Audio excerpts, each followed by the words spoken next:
जय हिंद एवरीवन। आज की इस वीडियो में हम 9th क्लास के इंग्लिश बुक मोमेंट्स के चैप्टर 4 को पढ़ने वाले हैं, जिसका नाम है in the kingdom of fools by A.K. Ramanujan. It is believe that fools are so dangerous that only very wise people can manage them. ऐसा माना जाता है कि मूर्ख व्यक्ति बहुत खतरनाक होता है और सिर्फ बुद्धिमान व्यक्ति ही उसे नियंत्रित कर सकता है। अर्थात कि बुद्धिमानी से ही हम मूर्ख लोगों को अपने नियंत्रण में ला सकते हैं। Who are the fools in the story and what happens to them. और इस कहानी में वो मूर्ख कौन है और आखिर उन मूर्ख लोगों के साथ होता क्या है। In the kingdom of fools both the king and the minister were idiots. अब इन मूर्खों के राज्य में दोनों ही यानी कि राजा और मंत्री दोनों के दोनों ही मूर्ख हैं। They did not want to run things like other kings, so they decided to change night into day and day into night. वे लोग नहीं चाहते थे कि हमारे राज्य में जो भी कार्य हो रहा है, हमारे राज्य में जो भी क्रिया विधियां चल रही हैं, ये सब चाहते थे कि ये दूसरे राज्य से बिल्कुल अलग हो। इसीलिए ये तय करते हैं कि ये लोग चेंज कर देंगे दिन को रात में और रात को दिन में। अर्थात कि इन मूर्खों के राज्य में राजा और मंत्री दोनों के दोनों ही मूर्ख हैं और वो नहीं चाहते हैं कि हमारे राज्य की जो भी एक्टिविटीज़ हैं वो दूसरे राज्य की तरह ही चले। इसीलिए वो तय कर लेते हैं कि वो अब रात को दिन और दिन को रात में बदल देंगे। They ordered that everyone should be awake at night till their fields and run their business only after dark and go to bed as soon as the sun came up. वो चारों तरफ घोषणा कराते हैं और उस घोषणा में वो कहते हैं कि सभी लोग रात के समय जगेंगे, रात के समय अपने खेत में जाकर खेती करेंगे, जो भी उनका व्यापार होगा वो अंधेरे में ही होगा और जैसे ही सूर्य की पहली किरण दिखाई पड़ेगी तो सभी लोग जाके अपने घर में सो जाएंगे। इसका मतलब ये है कि जो काम हम दिन में करते हैं वो सारे काम आज के बाद ये रात में होंगे और जो काम हम रात में करते हैं वो सभी जो काम है अब दिन में होगा। ऐसा वो घोषणा कर देते हैं। Anyone who disobeyed would be punished with death. और एक और बात उसमें जोड़ देते हैं, वो कहते हैं कि अगर कोई ऐसा व्यक्ति है जो इस घोषणा को नहीं मानता है, यानी कि दिन का काम रात में और रात का काम दिन में नहीं करता है, तो उसे दंड मिलेगा और ये दंड ऐसा तैसा नहीं बल्कि ये मृत्यु दंड होगा। The king and the minister were delighted at the success of their project. अब राजा और मंत्री, अब जाहिर सी बात है कि ऐसी घोषणा अगर किसी राज्य में होता है तो वहाँ की जनता ये कार्य करने के लिए मजबूर हो जाएंगे और ऐसा वो करते भी हैं। तो इस काम को देखकर कि रात का काम अब दिन में होने लगा, दिन का काम अब रात में होने लगा, राजा और मंत्री दोनों ही बहुत ज़्यादा खुश होते हैं कि उन्होंने बहुत ही सफलतापूर्वक अपने इस योजना को यहाँ पर लागू करा दिया था। One day A Guru and his disciple arrived in the city. एक दिन एक गुरु और उनके साथ उनका शिष्य उस शहर में पहुंचते हैं। It was a beautiful city, it was broad day light, but there was no one about. Everyone was asleep, not a mouse stirring. Even the cattle had been taught to sleep by day. अब जब एक दिन गुरु और शिष्य उस राज्य में प्रवेश करते हैं तो वहाँ पर कोई भी दिखाई नहीं पड़ता है, यानी कि चमचमाती धूप में दिन का समय था, बिल्कुल सनी डेज था, लेकिन वहाँ पर कोई भी व्यक्ति दिखाई नहीं पड़ता है। प्रत्येक लोग सो रहे थे, इवन वहाँ पर एक चूहा भी दिखाई नहीं पड़ रहा था। यहाँ तक कि उन्होंने जानवरों को भी पढ़ा लिया था, जानवरों को भी सिखा दिया था कि कैसे उन्हें दिन के समय सोना है और रात के समय जगकर अपना काम करना है। The two strangers were amazed by what they saw around them and wandered around town till evening when suddenly the whole town woke up and went about its nightly business. तब जाके ये दोनों जो अजनबी थे, गुरु और शिष्य, ये पूरा दिन वहाँ के आसपास के शहर में घूमते रहते हैं, क्षेत्र में घूमते रहते हैं और जैसे ही शाम होता है तो वो क्या देखते हैं कि जितने लोग सोए हुए थे वो सब अपने घर से बाहर निकलते हैं और रात के व्यापार में चले जाते हैं। चूंकि यहाँ पे पहले से ही घोषणा हो चुका था कि दिन का काम रात में होगा और रात का काम दिन में होगा। इस बात को सुनकर, इस बात को वहाँ पे लागू कराया जा चुका था और इसीलिए लोग दिन में सोए हुए थे और रात होते ही सब लोग अपना काम करने चल देते हैं। जिस बात को और जिस काम को देखकर, जिस दृश्य को देखकर गुरु और शिष्य दोनों ही आश्चर्यचकित हो जाते हैं। The two men were hungry. Now that the shops were open, they went to buy some groceries. To their astonishment, they found that everything cost the same, a single daddu. अब क्या होता है, दोनों लोग, गुरु और शिष्य दोनों लोग भूखे थे और रात के समय दुकान खुल चुका था। ये एक किराना की दुकान पर जाते हैं जहाँ से वो सब्जी या फिर अन्य खाने के लिए आइटम्स खरीद सकें। और जब वो वहाँ पहुँचते हैं तो फिर से वो हक्का बक्का रह जाते हैं, यानी आश्चर्यचकित रह जाते हैं। एस्टोनिशमेंट का मतलब होता है सरप्राइज। क्या देखते हैं वो कि महंगा से महंगा सामान बहुत सस्ता था और सिर्फ एक डड्डू में ही उन्हें बहुत सामान दुकान से मिल जाया करता था और मिल रहा था। Whether they bought a measure of rice और a bunch of bananas, it cost a duddu. अब क्या होता है, वहाँ पहुँचकर वो 1 रुपए में ही, 1 डड्डू में ही वो सब कुछ खरीद चुके थे, यानी कि पर्याप्त मात्रा में वो चावल खरीद चुके थे, पर्याप्त संख्या में कह सकते हैं कि बंच ऑफ बनानास यानी कि जो केला का गुच्छा होता है वो खरीद चुके थे और बहुत कम पैसे में उन्हें सब कुछ मिल चुका था। The Guru and his disciple were dilated. गुरु और शिष्य दोनों के दोनों ही बहुत ज़्यादा खुश हो जाते हैं। They had never heard of anything like this, क्योंकि उन्होंने अपने पूरे जीवन में इस प्रकार का कुछ भी नहीं सुना था और ना ही देखा था। They could buy all the food they wanted for a rupee, और जो कुछ भी खाने का सामान वो खरीदना चाहते थे सब कुछ उन्हें सिर्फ और सिर्फ 1 रुपए में ही मिल जाता है। When they had cooked and eaten, the Guru realized that this was a kingdom of fools and it wouldn't be a good idea for them to stay there. अब क्या होता है, जब गुरु और शिष्य भोजन पकाकर खा लेते हैं तो गुरु जी को ऐसा अनुभव होता है, वो समझ जाते हैं और बोलते हैं ये मूर्खों का राज्य है और कहीं ना कहीं उन दोनों के लिए यहाँ रहना खतरे से खाली नहीं है।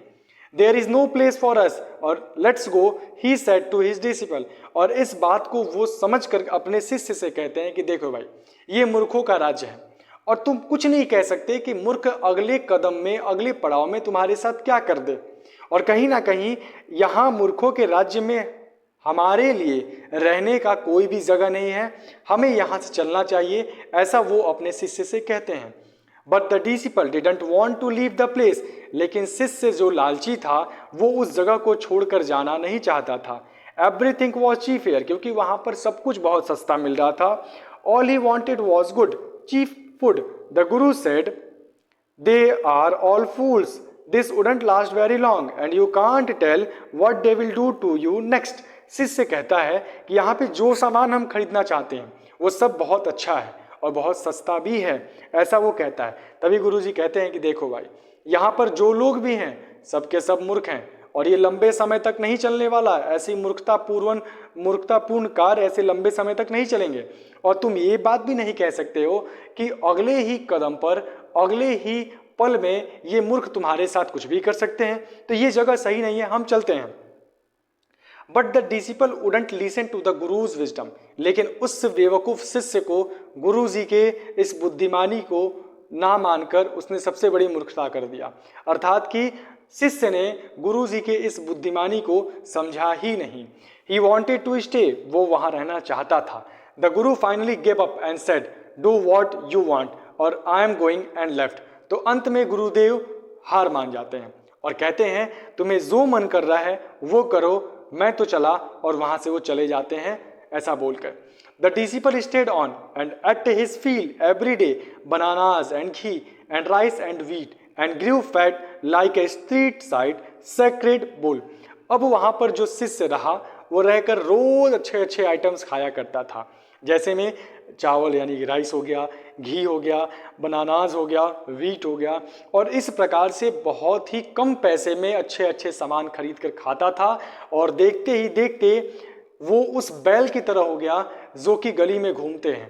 अर्थात कि हमारे घर के आसपास जो सांड होते हैं वो आप देख सकते हैं कितने हट्टे कट्टे होते हैं, ठीक उसी प्रकार से ये शिष्य भी मोटा हट्टा कट्टा हो चुका था। One bright day, a thief broke into a rich merchant's house. He had made a hole in the wall and snuck in and as he was carrying out his loot, the wall of the old house collapsed on his head and killed him on the spot. अब एक दिन का समय है, एक चोर जो कि एक व्यापारी के घर को तोड़ रहा था, घर की दीवार को तोड़ रहा था, वो उस दीवार में एक छेद करता है और चोरी करने के इरादे से घर के अंदर प्रवेश करता है और सारे सामान को लूट लेता है। और जब वो अपने लूटे हुए सामान को बाहर लेकर आ रहा था, तभी उस घर का दीवार उसके ऊपर गिर जाता है और उसी दौरान उस चोर की मृत्यु हो जाती है। और ये सारी घटनाएं कब हुई? दिन के समय, क्योंकि हम जानते हैं कि चोरी रात के समय होता है। लेकिन इन मूर्खों के राज्य में ऐसा घोषणा हुआ था कि दिन रात होगा और रात दिन होगा, और साथ ही साथ दिन का काम आप रात में करोगे और रात का काम आप दिन में करोगे। तो ये चोर, जो कि चोरी सामान्य रूप से रात में होता है, लेकिन वहां पे रात का काम तो दिन में हो रहा था, इसीलिए वो चोरी दिन में कर रहा था। His brother ran to the king and complained, Your Highness, when my brother was pursuing his ancient trade, a wall fell on him and killed him. This merchant is to blame. He should have built a good, strong wall. You must punish the wrongdoer and compensate the family for this injustice. अब क्या होता है कि उस मरे हुए चोर का भाई जो दौड़ के तुरंत राजा के दरबार में पहुंचता है और शिकायत दर्ज कराता है। वो कहता है कि महाराज, मेरा भाई जो कि प्राचीन काल से चलते हुए हमारे व्यापार को कर रहा था, अर्थात कि ये चोरी का व्यापार उन चोरों का होता है जिस प्रकार से एक बिजनेसमैन यानी कि व्यापारी अपना अपना व्यापार करते हैं, वैसे ही देखा जाए तो चोरों का व्यापार है चोरी करना। तो इनका ये एंशियंट ट्रेड था, मतलब कि ये चोरी ना सिर्फ ये बल्कि इनके पिता, इनके दादा, इनके परदादा और पूर्वज भी इनके करते चले आ रहे थे। तो चोर वहाँ पे पहुँचता है, कहता है महाराज, जब मेरा भाई हमारे प्राचीन व्यापार को कर रहा था, तभी अचानक से एक दीवार उसके ऊपर गिर पड़ता है और उसकी मृत्यु हो जाती है। तो इस प्रकार से जो दीवार गिरा, उस घर का मालिक वो व्यापारी आरोपी है, यानी कि वही और उसी की गड़बड़ से ऐसा हुआ है, तो उसके ऊपर मैं आरोप लगाता हूँ, वही इसके लिए जिम्मेदार है। He should have built a good strong wall. उसे एक अच्छा और मजबूत दीवार बनाना चाहिए था ताकि जब मेरा भाई चोरी करे तो वो गिरे ना। और इस तरीके से आपको उस व्यापारी को दंड देना चाहिए और मरे हुए मेरे भाई के परिवार को कुछ हर्जाना भी देना चाहिए। कंपनसेट का मतलब होता है हर्जाना, जैसे कि जब कोई नुकसान होता है तो उसकी भरपाई करें, या फिर देखते हैं हम लोग अक्सर हमारे यहाँ भी जब कोई दुर्घटना घट जाती है तो सरकार के द्वारा लोगों को कुछ पैसे रुपए मिलते हैं ताकि उनके परिवार के लोग सरवाइव कर सकें, उसे ही कंपेंसेट कहा जाता है। तो ये चोर दरबार में पहुंचता है और कहता है ये व्यापारी ही जिम्मेदार है, अगर ये अच्छा दीवार बनाता तो ना दीवार गिरता, ना मेरा भाई मरता और ना ही ये सब कुछ होता। तो ये आरोपी है, ये आरोपित है और इसके ऊपर मैं ब्लेम लगाता हूँ, आप इसके ऊपर चार्ज लगाइए, इसे दंड दीजिए और हमारे इस भाई के परिवार को कुछ पैसे भी दीजिए। The king said justice will be done. तभी वहां पे राजा कहता है कोई बात नहीं, न्याय तो होकर रहेगा, don't worry. At once summon the owner of the house. और तुरंत ही उस घर के मालिक को याचिका भेज दी जाती है कि जल्द से जल्द दरबार में हाजिर हो। When the merchant arrived the king questioned him what's your name, such and such your highness. और जब उस दरबार में राजा पहुंचता है, नहीं, जब उस दरबार में व्यापारी पहुंचता है तो राजा उससे सवाल पूछते हैं तुम्हारा नाम क्या है। तो जो कुछ भी उसका नाम था वो अपना नाम बताता है। Were you at home when the dead man burgled your house. और फिर राजा पूछता है क्या तुम उस समय घर पे उपस्थित थे जिस वक्त इसका भाई यानी कि चोर तुम्हारे यहाँ चोरी कर रहा था। Yes my lord, he broke in and the wall was weak, it fell on him, the accused pleads guilty, your wall killed this man's brother, you have murdered a man, you have to punished, we have to punish you। अब क्या होता है, तब राजा कहता है कि क्या तुम अपने घर पे उपस्थित थे जब ये चोर अपना काम करने गया था। तो व्यापारी कहता है कि जी सरकार, मैं अपने घर पे ही था, वो मेरी दीवार में छेद करके अंदर से सामान को चुरा के लेके भाग रहा था, चूंकि दीवार कमजोर था उसके ऊपर गिर गया और वो मर गया।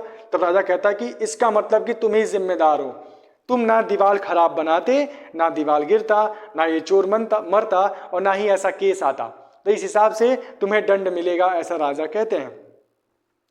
Lord, said the helpless merchant, I didn't put up the wall. It's really the fault of the man who built the wall. He didn't build it right. You should punish him. तो व्यापारी कहता है, हे महाराज, मैंने यहाँ पे कोई गलती नहीं किया. ये बात सही है कि वो दीवार मेरा है, लेकिन ये बात भी सही है कि मैंने तो उसे बनाना नहीं है. तो इसीलिए ये गलती उस व्यक्ति की है जिसने मेरा ये दीवार कमजोर बनाया. ना वो दीवार कमजोर बनाता, ना दीवार गिरता, ना ही ये चोर मरता, और ना मेरे ऊपर ऐसे चार्जेस लगते हैं. ऐसा वहां पे व्यापारी कहता है. ठीक है, आपको, मैं जानता हूं, वो कहता है कि आपको तो उस व्यक्ति को पनिशमेंट देना चाहिए जो कि इस खराब दीवार को बनाया था, इस कमजोर दीवार को. Who is that? राजा पूछते हैं, वो कौन है? My lord, this wall was built in my father's time. I know the man. He is an old man now. He lives nearby.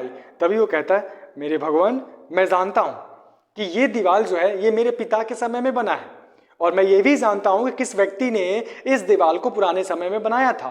वो यही आसपास रहता है. आप उसे बुलाइए जो कि अब बुजुर्ग हो चुका है, और उसे ही सजा दीजिए. The king sent out messengers to bring in the bricklayer who had built the wall. They brought him tied hand and foot. तभी राजा अपने मैसेंजर को वहां भेजता है, कहता है जाओ ब्रिक लेयर यानी कि उस मिस्त्री को उठाकर लेकर चले आओ. वो मिस्त्री जो कि बूढ़ा हो चुका था, बेचारे के हाथ पैर को बांधकर ये लोग दरबार में लेकर आते हैं. You there, did you build this man's wall in his father's time? तब राजा उससे पूछते हैं, क्या तुमने इस व्यापारी के पिता के समय में उनके इस दीवार को बनाया था? Yes my lord, I did. तो वो ब्रिकलेयर कहता है, जी भगवान, मैंने ही बनाया था. भगवान का मतलब भगवान से नहीं है, भगवान का मतलब यहाँ पे उस राजा को संबोधित किया गया है. What kind of a wall is this that you built? It has fallen on a poor man and killed him. You have murdered him. We have to punish you by death. तो राजा कहता है कि तुमने किस प्रकार का दीवार बनाया? ये दीवार इस बेचारे व्यक्ति पर गिर गया, ये मर गया. तुमने एक व्यक्ति का खून किया है, और अब हम तुम्हें मृत्यु दंड देंगे. Before the king could order the execution, the poor bricklayer pleaded, please listen to me before you give your orders, my lord. It's true, I built this wall, and it was no good, but that was because of my mind was not on it. I remember very well a dancing girl who was going up and down that street all day with her anklets jingling, and I could not keep my eyes or my mind on the wall I was building. You must get that dancing girl. I know where she lives. तो इससे पहले कि राजा अपने उस फांसी के आदेश को order देते हैं कि जाओ इसे मृत्यु दंड दे दो, उससे पहले ही वो बेचारा मिस्त्री गिड़गिड़ाना शुरू कर देता है. वो गिड़गिड़ाते हुए कहता है, हे महाराज, कृपया करके आप मेरी भी कुछ शब्दों पर ध्यान दें. वो कहता है, ये बात सत्य है कि मैंने ही इस दीवार को बनाया है, और ये बात भी सत्य है कि ये दीवार कमजोर बन चुका था, अच्छा नहीं बना था. लेकिन इसके पीछे का कारण क्या है ये तो जान लीजिए.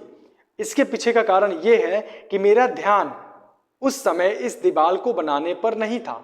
मुझे अच्छे तरीके से याद है कि मैं जब दीवार बना रहा था तो वहां से एक डांसिंग गर्ल गुजरी, एक डांसिंग लड़की गुजरी, और उसके पैरों में पायल थे और वो पायल बज रहा था. तो इसमें मेरी गलती नहीं है. उसके पायल के उस छम छम की आवाज़ को सुनकर मेरा ध्यान उस डांसिंग गर्ल पे गया, और फिर मैं उसको देखने के चक्कर में इस दीवार को ढंग से ना बना पाया. अब यहाँ पे वो कहता है कि सर गलती तो उस डांसिंग गर्ल की है ना, वो ना इस गली से होके गुजरती और ना ही इसके पायल बजते, ना इसके पायल बजते और ना मैं उसके तरफ ध्यान देता, ना दीवार खराब बनता, ना गिरता, ना ये चोर मरता, और ना ही मेरे ऊपर ऐसे चार्जेस लगते और ना आपको परेशानी उठानी पड़ती. तो इस सब का जो वास्तविक जड़ है वो और कोई नहीं बल्कि वो डांसिंग गर्ल है. मैं जानता हूं वो कहाँ रहती है. You are right, the case depends. बात सही है, केस को आगे बढ़ाया जाता है. We must look into it. It is not easy to जज such a complicated case. Let's get that dancer wherever she is. तो राजा कहते हैं बात तो सही है, हमें इस केस की छानबीन करनी चाहिए. हम जितना आसान समझ रहे हैं उतना आसान ये है नहीं. कोई बात नहीं, उस डांसर को बुला के लेकर आओ, जहां कहीं भी हो उसे ढूंढा जाए, ऐसा राजा आदेश देते हैं. The dancing girl now an old woman came trembling to the court. और वो जो नाचने वाली लड़की थी और वो बूढ़ी हो चुकी थी, कांपते हुए दरबार में आती है. Did you walk up and down that street many years ago while this poor man was building a wall? Did you see him? तो अब राजा पूछते हैं, क्या तुम आज से सालों पहले उस गली से होकर गुजर रही थी, आना जाना तुम्हारा लगा रहा था, और जब उस समय जब ये व्यक्ति दीवार बना रहा था, मतलब कि जब ये व्यक्ति उस दीवार को बना रहा था तो क्या तुम वहां से गुजर रही थी और तुमने इसे देखा था?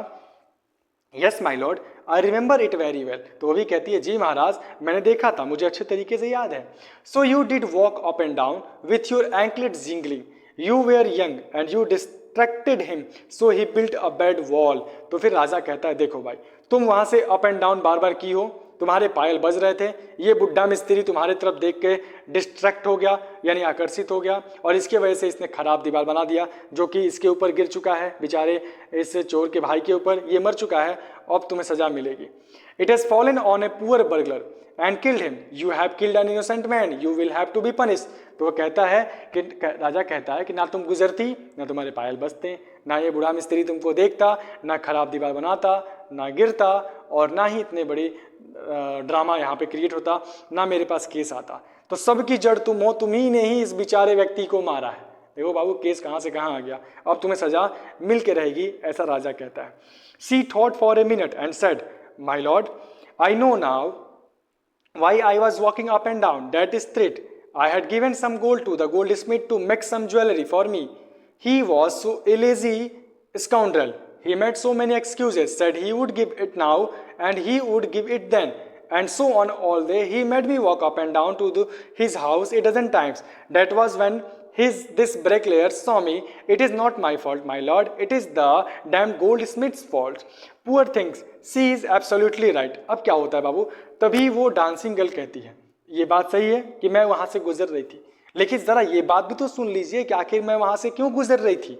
वो एक मिनट सोच कर ये कहानी मरते हुए कहती है कि देखिए सर, मैं जब वहां से गुजर रही थी, इसका कारण ये था कि मैंने एक सुनार को कुछ सोना गहना बनाने के लिए दिया था, और वो इतना आलसी व्यक्ति था कि वो समय पर मुझे बनाकर मेरा गहना नहीं दिया, और मुझे बार बार बुलाता था कि इस टाइम पे आइए आपके गहने बन जाएंगे, उस टाइम पे आइए आपके गहने बन जाएंगे, और इसी वजह से मैं वहाँ पे बार बार गई और आई।